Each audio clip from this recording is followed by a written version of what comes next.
പെട്ടെന്ന് ഈ സ്ക്രീനിലേക്ക് നോക്കിയപ്പോൾ ആർക്കെങ്കിലും ഇത് പഴയ ഒരു രൂപ നോട്ടായിട്ട് തോന്നിയിട്ടുണ്ടെങ്കിൽ ഇത് ഒരു രൂപ നോട്ടല്ല. കേരള സംസ്ഥാന സർക്കാർ ആദ്യമായി പുറത്തിറക്കിയ ലോട്ടറി ടിക്കറ്റാണിത്. 1 രൂപയായിരുന്നു 1967 പുറത്തിറക്കിയ ഈ ലോട്ടറി ടിക്കറ്റിൻ്റെ വില. അതാണ് 1 രൂപ നോട്ടിൽ എഴുതിയിരിക്കുന്ന പോലെ ഇവിടെ എഴുതിയിരിക്കുന്നത്. എന്തായാലും 1967 1 രൂപ വിലയുള്ള ലോട്ടറി എന്ന് പറയുമ്പോൾ അത് ഇമ്മിണി വില കൂടിയ ലോട്ടറി തന്നെയാണല്ലേ. എന്തായാലും 1 രൂപയുടെ ലോട്ടറിയുടെ ഒന്നാം സമ്മാനം 50,000 രൂപയായിരുന്നു. അങ്ങനെ 50,000 രൂപ ഉൾപ്പെടെ 93 ക്യാഷ് പ്രൈസുകൾ ഉണ്ടെന്ന് ഈ ലോട്ടറിയിൽ തന്നെ രേഖപ്പെടുത്തിയിട്ടുണ്ട്. പിന്നെ ഈ ലോട്ടറിയുടെ നടുവിൽ നമ്മുടെ കറൻസി നോട്ടുകളിലൊക്കെ കാണുന്ന പോലെ ഒരു ചിത്രവും കൊടുത്തിട്ടുണ്ട്. ഒരു ഓപ്പറേഷൻ തിയേറ്ററൊക്കെ ആണെന്ന് തോന്നുന്നു ആ ചിത്രത്തിലുള്ളത്. ഡോക്ടറും നേഴ്സുമാരും ഒക്കെ ഉൾപ്പെടുന്ന ഒരു ഓപ്പറേഷൻ തിയേറ്റർ. എന്തായാലും ഈ ലോട്ടറിയുടെ നറുക്കെടുപ്പ് 1968 ജനുവരി 26 എന്ന് ഈ ലോട്ടറിയിൽ നിന്ന് നമുക്ക് മനസ്സിലാക്കാം, റിപ്പബ്ലിക് ദിനത്തിൽ. അതിനിപ്പുറത്ത് കണ്ടോ ക്ലോസിംഗ് എന്നും പറഞ്ഞ് 10/1/1968 എന്നൊരു ഡേറ്റ് കൊടുത്തിട്ടുണ്ട്. അതെന്താണെന്ന് പരിശോധിച്ച് കഴിഞ്ഞാൽ ഈ ലോട്ടറി വിൽപ്പന അവസാനിക്കുന്ന ഡേറ്റാണ് കൊടുത്തിരിക്കുന്നത്. അതായത് ലോട്ടറിയുടെ നറുക്കെടുപ്പിന് ഏതാണ്ട് 16 ദിവസം മുമ്പ് തന്നെ ആ ലോട്ടറി വിൽപ്പന അവസാനിച്ചിരുന്നു. അത് ലോട്ടറിയിൽ തന്നെ രേഖപ്പെടുത്തുകയും ചെയ്തിരുന്നു. എന്തായാലും ഇന്നത്തെ പോലെ സാങ്കേതിക വിദ്യകളൊന്നും ഇല്ലാത്ത സമയത്ത് പല സ്ഥലങ്ങളിൽ വിറ്റഴിച്ച ലോട്ടറി അതെല്ലാം ക്രോഡീകരിച്ച് നറുക്കെടുപ്പ് നടത്തുന്നതിന് വേണ്ടിയിട്ടുള്ള ഒരു താമസം, അതിനുള്ള കുറച്ച് ദിവസങ്ങളായിരിക്കാം അവർ നീക്കി വെച്ചത്. എന്തായാലും അതുതന്നെയല്ല, ആദ്യത്തെ ലോട്ടറി ആയതുകൊണ്ട് തന്നെ ആ ലോട്ടറി നടത്തിയുള്ള മുൻപരിചയവും അന്ന് കാര്യമായിട്ടുണ്ടായിരുന്നില്ലല്ലോ. അപ്പോൾ ഇതാണ് കേരള ഗവൺമെൻറ് പുറത്തിറക്കിയ ആദ്യ ലോട്ടറി. നമ്മുടെ ഇന്ത്യ ലോട്ടറി ചരിത്രം നോക്കിയാലും ഇന്ത്യയിലെ ആദ്യത്തെ ലോട്ടറി ആയിട്ട് കണക്കാക്കപ്പെടുന്ന ഇതിനെയാണ്.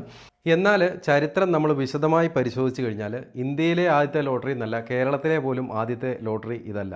ശരിക്കും പറഞ്ഞാൽ 1874 നമ്മുടെ തിരുവിതാംകൂർ രാജാവായിരുന്ന ആയില്യം തിരുനാൾ ഒരു ലോട്ടറി അവതരിപ്പിച്ചിരുന്നു.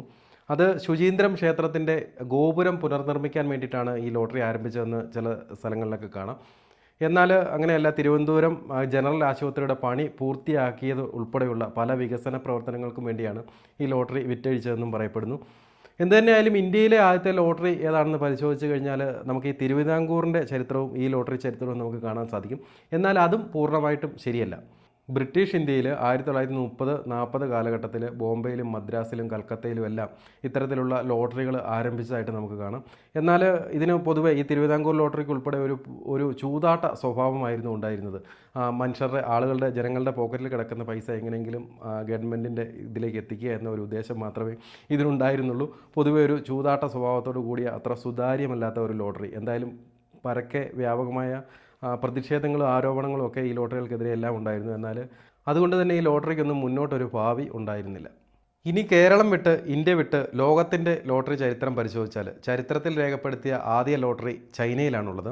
ചൈനീസ് വൻമതിൽ നിർമ്മാണ കാലത്തും അന്നത്തെ പല വലിയ പദ്ധതികൾക്കുമെല്ലാം വേണ്ടിയിട്ട് ഇന്നത്തെ ലോട്ടറി രൂപത്തിലുള്ള ഒരു പദ്ധതി അന്ന് നടപ്പാക്കിയതായിട്ട് നമുക്ക് കാണാം. എന്നാൽ ആധുനിക ലോട്ടറി 15-ാം നൂറ്റാണ്ടിൽ യൂറോപ്പിലാണ് അവതരിപ്പിക്കപ്പെടുന്നത്. പിന്നീട് ഇങ്ങോട്ട് നോക്കിക്കഴിഞ്ഞാൽ ലോകത്തിലെ ആദ്യത്തെ ഗവൺമെൻറ് ലോട്ടറി 1726 നെതർലാൻഡ്സിലാണ് രൂപം കൊണ്ടത്. സ്റ്റാറ്റ്സ് ലോട്ടറിഡ്ജ് എന്ന പേരിലുള്ള ഡച്ച് ഭാഷയിൽ സ്റ്റേറ്റ് ലോട്ടറി എന്നോ മറ്റോ ആണ് ഇതിൻ്റെ മീനിങ്.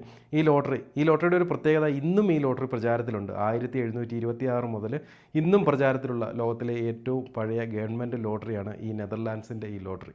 ആദ്യ കേരള ലോട്ടറിയെക്കുറിച്ച് പറഞ്ഞപ്പോൾ, കേരള ലോട്ടറിയുടെ ചരിത്രം പറഞ്ഞപ്പോൾ വിട്ടുപോകാൻ പാടില്ലാത്ത ഒരു പേര് കൂടിയുണ്ട്. ആ പേര് കൂടി ഞാനിവിടെ കൂട്ടിച്ചേർക്കുകയാണ്. മറ്റാരുമല്ല, PK കുഞ്ഞ് സാഹിബ്. 2ാം EMS മന്ത്രിസഭയിലെ ധനകാര്യമന്ത്രിയായിരുന്ന PK കുഞ്ഞ് സാഹിബ്. അദ്ദേഹത്തിൻ്റെ ഒരു ശ്രമഫലമായിട്ടാണ് ഈ കേരള ലോട്ടറി അവതരിക്കപ്പെട്ടത്.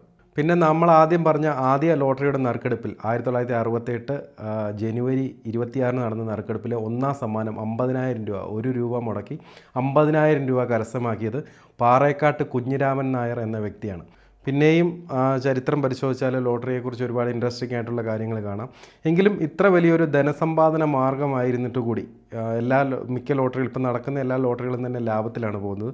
എങ്കിലും നമ്മുടെ തമിഴ്നാട്, ആന്ധ്ര, ഗുജറാത്ത് പോലുള്ള സംസ്ഥാനങ്ങൾ ലോട്ടറി പൂർണ്ണമായി നിരോധിച്ചിരിക്കുകയാണ്. ഈ ഗവൺമെൻറ്റിന് കാശുണ്ടാക്കാൻ പറ്റുന്ന പരിപാടിയായിട്ടും അവരിതിനെ മാറ്റി നിർത്തിയിരിക്കുന്നത്. അത് ശരിക്കും ഒരു കാര്യം കൂടി പറഞ്ഞ് അവസാനിപ്പിക്കുകയാണ്. കേരള ലോട്ടറി ചരിത്രവുമായിട്ട് ബന്ധമുള്ളതല്ല, എങ്കിലും 1970 മലയാളത്തിൽ ലോട്ടറി ടിക്കറ്റ് എന്ന പേരിൽ ഒരു സിനിമ ഇറങ്ങിയിരുന്നു. പ്രേം നസീർ, KP ഉമ്മർ, അടൂർ ഭാസി, ഷീല, മീന തുടങ്ങിയവരൊക്കെ അഭിനയിച്ച് വി ദേവൻ കഥ എഴുതി MB രാജ് സംവിധാനം ചെയ്ത് പുറത്തിറങ്ങിയ ഒരു ചിത്രം. അതിലെ ഒരു പാട്ട് വി ദക്ഷിണാമൂർത്തിയുടെ സംഗീതത്തിൽ അടൂർ ഭാസി പാടി അഭിനയിച്ച 1 രൂപ നോട്ട് കൊടുത്താൽ എന്ന പാട്ട്, അതിപ്പോഴും ആളുകൾ മൂളിപ്പാട്ടായിട്ട് പാടി നടക്കാറുള്ള ഒരു പാട്ടാണ്. ഇതിനെ കൂടി പരാമർശിച്ചുകൊണ്ട് ഈ വീഡിയോ അവസാനിക്കുന്നു. നന്ദി.